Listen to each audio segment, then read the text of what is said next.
What if I told you that most people today are living in quiet defeat, not because they lack talent, but because they lack mental strength? We scroll, we compare, we envy, and then we wonder why we feel stuck, weak, or lost. We chase comfort, yet feel exhausted. We avoid pain, yet suffer daily. The truth is hard. Comfort is killing us slowly, while struggle, though harsh, holds the seed of real power. But here's the twist. The ancient Stoics knew this long before smartphones, social media, or self-help books. Marcus Aurelius, a Roman emperor and one of the greatest Stoic philosophers, once said, "You have power over your mind, not outside events. Realize this, and you will find strength." That's not just a quote. That's a weapon, a mindset, a way to live in chaos and remain unshaken. Stoicism doesn't make life easy. It makes you unstoppable. In this video, we're diving deep into 8 brutal Stoic laws that will force you to level up, mentally, emotionally, and spiritually. Not inspirational fluff. Real talk, real change. Each of these laws is drawn from raw Stoic truth, battle-tested in ancient Rome, and still painfully relevant today. Before we begin, I need you to do one thing.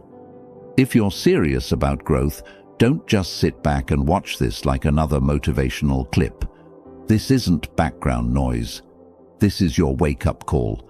Like this video right now. Drop a comment as we go through, especially when a point hits hard. Share it with someone who needs this. And most importantly, don't skip any part, because even one missed law could cost you clarity or courage in a moment that matters most. Let's begin. Number 1. Embrace discomfort like a friend. We've been taught to run from pain, but the Stoics taught the opposite. Run toward it, eyes open. Think about your greatest growth moment. Did it happen when you were comfortable, relaxed, and everything was easy? Or did it happen when life punched you in the face and you had to choose, rise or stay broken?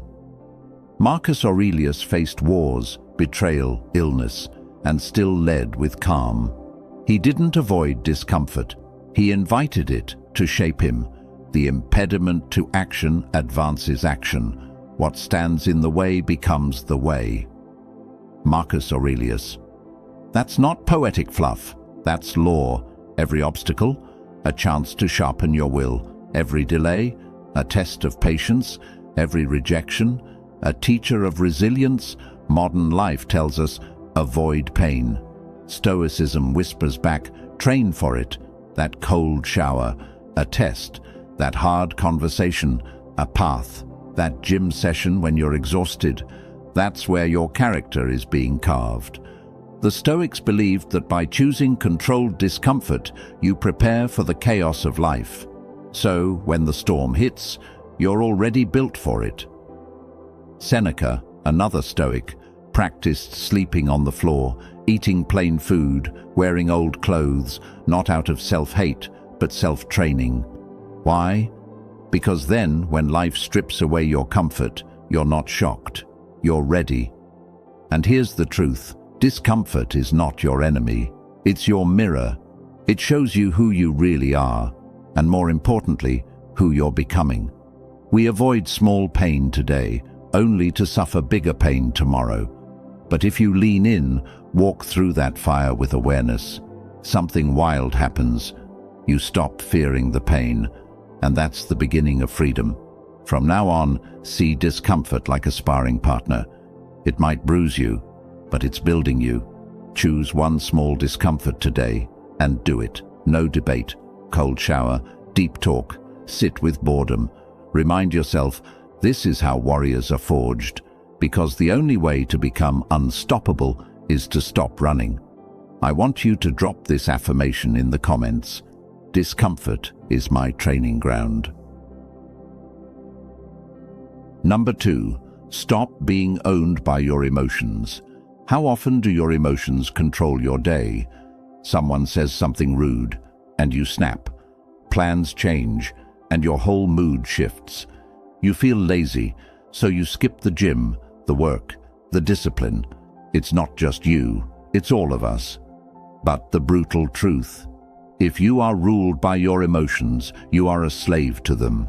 And the Stoics believed that slavery to emotion is worse than chains on your wrists. Epictetus, a former slave turned Stoic teacher, said, "Any person capable of angering you becomes your master. They can anger you only when you permit yourself to be disturbed by them." Let that sink in. That person who cut you off in traffic, you just handed them your peace. That breakup, you handed it your identity. That one rude comment online, you gave it your joy. You see, Stoicism doesn't ask you to ignore emotions. It teaches you to observe them, understand them, and respond instead of react. The difference between a child and a Stoic: the child throws a tantrum. The Stoic sits in the storm and thinks. Marcus Aurelius, the most powerful man of his time, wrote in his private journal, which became Meditations, "If you are distressed by anything external, the pain is not due to the thing itself, but to your estimate of it, and this you have the power to revoke at any moment." That's the kind of control we rarely talk about, the power to not be shaken by what doesn't deserve our energy.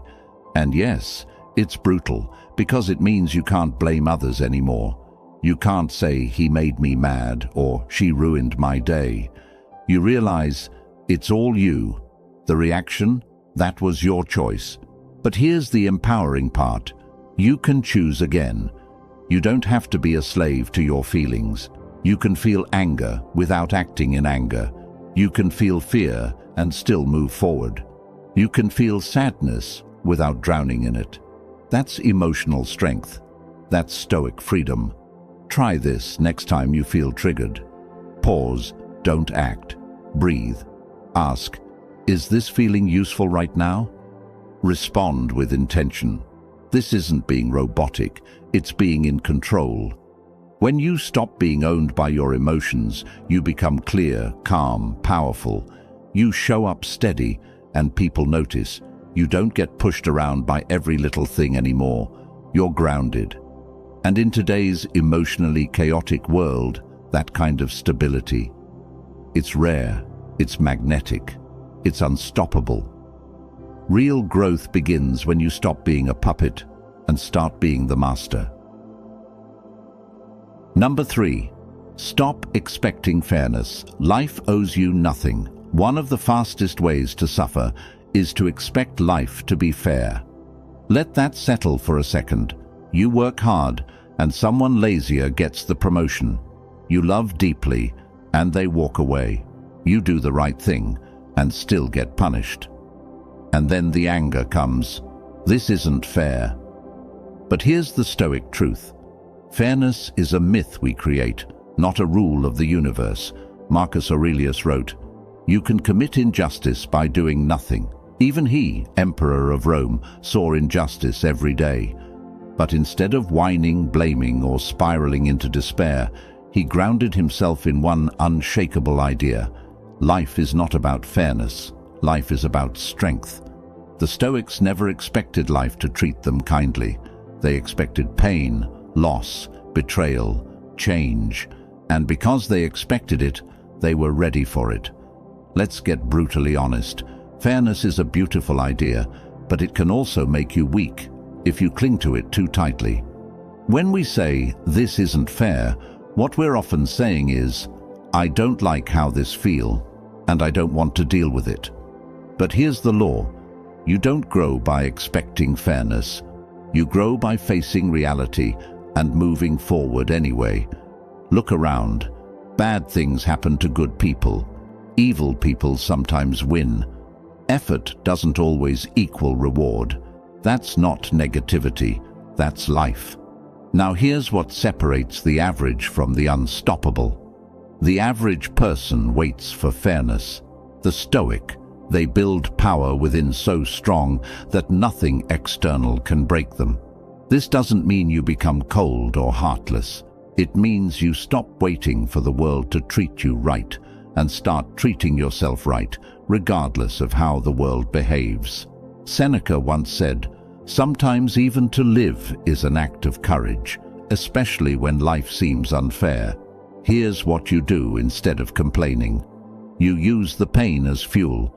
You build skills so strong they can't be ignored. You love deeply without expectation. You face betrayal and walk forward with dignity." The Stoic approach is radical responsibility. Not because it's always your fault, but because it's always your move. You don't get to control how life hits, but you always get to control how you respond. And that response, that grounded, calm, warrior-like response, that's what makes you unstoppable. Fairness is not promised, but freedom is earned, one powerful choice at a time.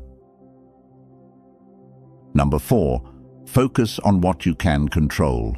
Let go of the rest. The Stoics believed that your power lies in a very small, specific place, inside your control. Everything outside of that, let it go. Epictetus said it simply, "Make the best use of what is in your power and take the rest as it happens." Here's the trap most people fall into. They try to control other people. They try to predict the future. They obsess over outcomes, and then they wonder why they feel anxious, powerless, angry. But let's break it down. What is truly under your control? Your thoughts, your choices, your actions, your response. Everything else? Opinion, chance, uncertainty. You can't control the weather, but you can control how you dress. You can't control whether people like you, but you can control how you treat them. You can't control the economy, but you can control how much you learn, how you spend, how you prepare. That shift in focus is massive. It gives you back your power. Instead of being pulled in 100 directions by things you can't affect, you stand strong, centered in your own actions. Imagine you're in a storm at sea. The Stoic doesn't scream at the wind. He grabs the wheel and navigates the ship. That's what makes you calm when others panic, focused when others complain, disciplined when others drift. It's not about pretending the outside world doesn't matter. It's about deciding what gets your attention. And 90% of what people worry about, completely outside their control. Here's a simple practice. Every time you feel stressed, ask yourself, is this within my control? If yes, act. If no, let go. Simple. Yes. Easy. Nah. Powerful. Absolutely. Marcus Aurelius reminds us, you have power over your mind, not outside events. Realize this, and you will find strength. And when you live this, people notice. You become unshakable, not because you control everything, but because you control yourself, no matter what happens. Number 5. Practice voluntary hardship to build unbreakable will.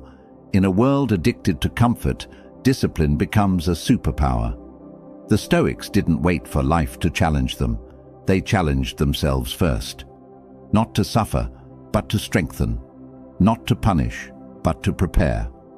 Seneca once wrote, "Set aside a certain number of days, during which you shall be content with the scantiest and cheapest fare, with coarse and rough dress, saying to yourself the while, 'Is this the condition I feared?'" This was voluntary hardship, a chosen moment of discomfort in order to build a mind that wouldn't crack under pressure. Now think about this.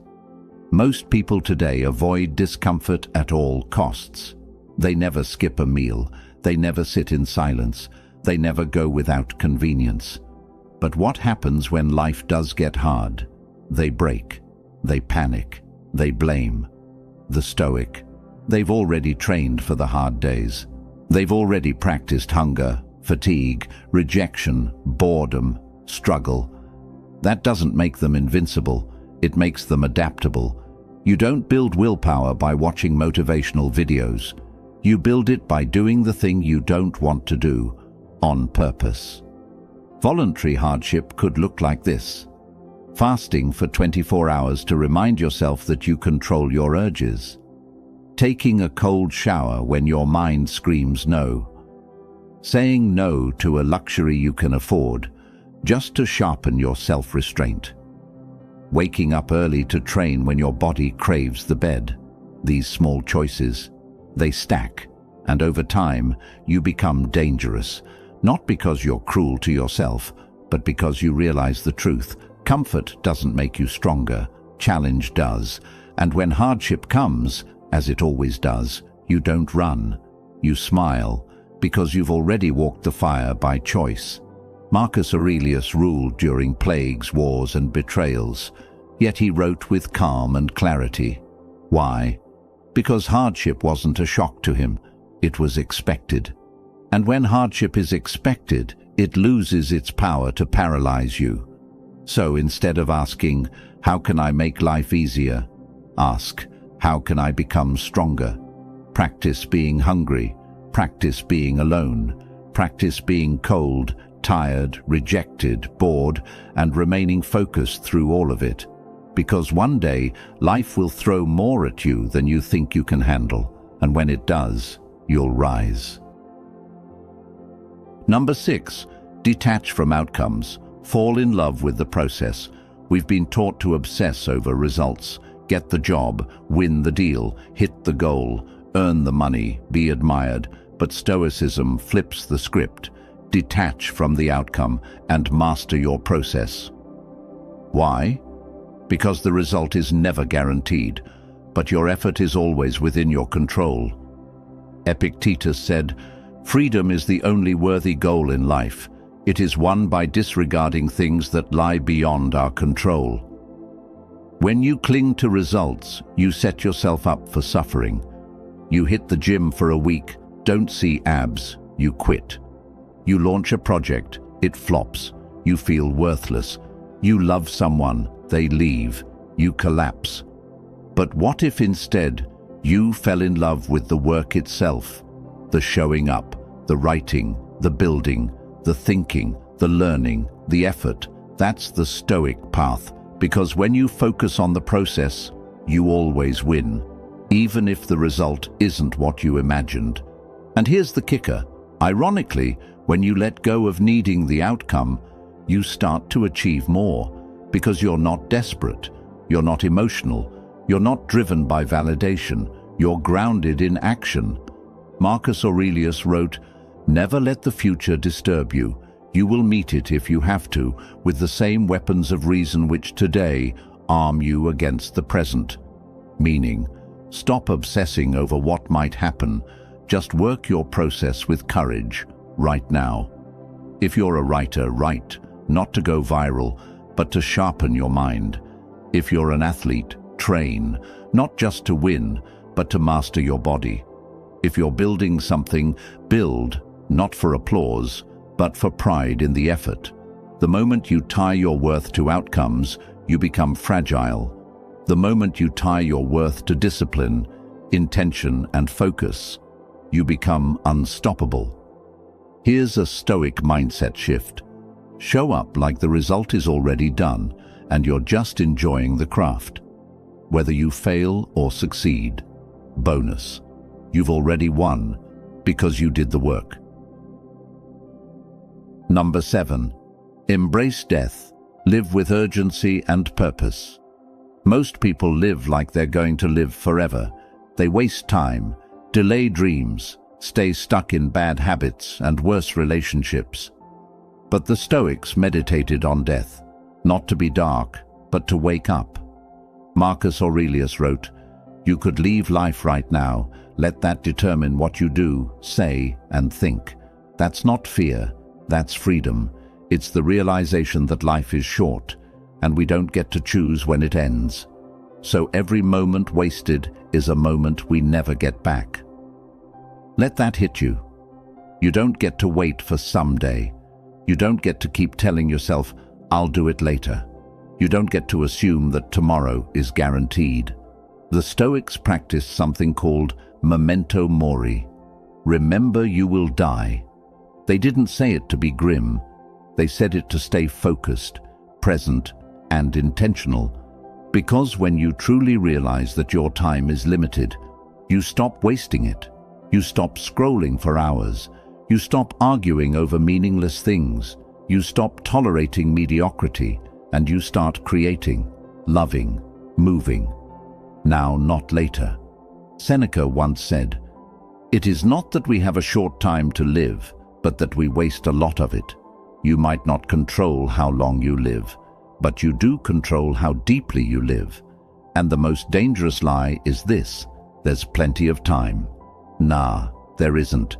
That risk you keep avoiding, that business you keep postponing, that person you keep meaning to forgive, that change you keep saying you'll make next year.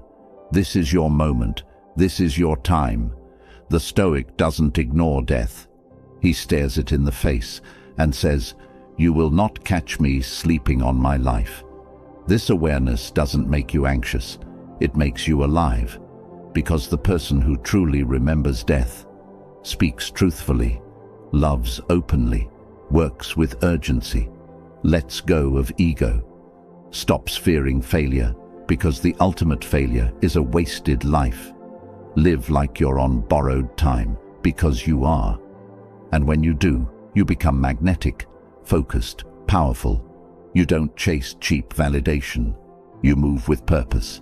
People feel it. You feel it. Number 8. Be a warrior for virtue, not approval. Let's be honest, most people live for likes, praise, attention, applause. But the Stoic doesn't move for the crowd. The Stoic moves for virtue. Marcus Aurelius said, "Just that you do the right thing, the rest doesn't matter." In other words, live with honor, even if no one sees it. Speak the truth, even if no one claps. Keep your word, even if it costs you. Train hard, even when nobody's watching. That's virtue. That's what builds a soul that can't be bought. And it's not about being perfect, it's about being principled. Now, here's the hard part. Doing the right thing is often the hard thing. It's easier to lie. It's easier to impress than to be authentic. It's easier to chase approval than to stand alone. But every time you choose what's right over what's easy, you sharpen your edge. You become someone your future self can admire. You build an identity that no one can take from you.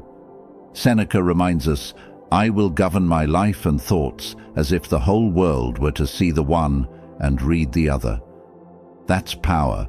That's a life that doesn't crumble under pressure because it's built on integrity. In a world of image, the Stoic is real. In a world of noise, the Stoic is still. In a world of performance, the Stoic is genuine. You want to be unstoppable? Don't live for praise. Live for your values. Live in a way that, even if stripped of status, money, followers, you'd still stand tall.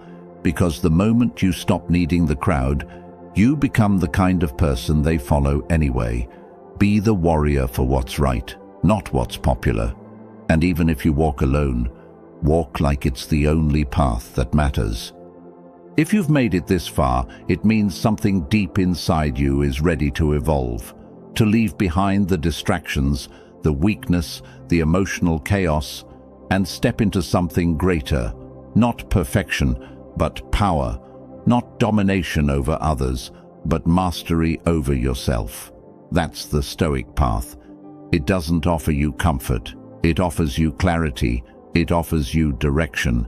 It offers you a life of meaning, even when the world around you is crumbling. Marcus Aurelius, Seneca, Epictetus. They didn't write for a world that was easy. They wrote to survive storms, battles, betrayals, and death, with dignity. They taught us that true strength isn't in muscles or money. It's in the man who keeps his word, the woman who faces fear without flinching, the soul who does the right thing, especially when it's the hard thing. You don't need to wait for motivation. You don't need the perfect moment. You just need to begin right now. Train your mind. Expect struggle. Detach from outcomes. Hold your principles. Live like your time is running out, because it is.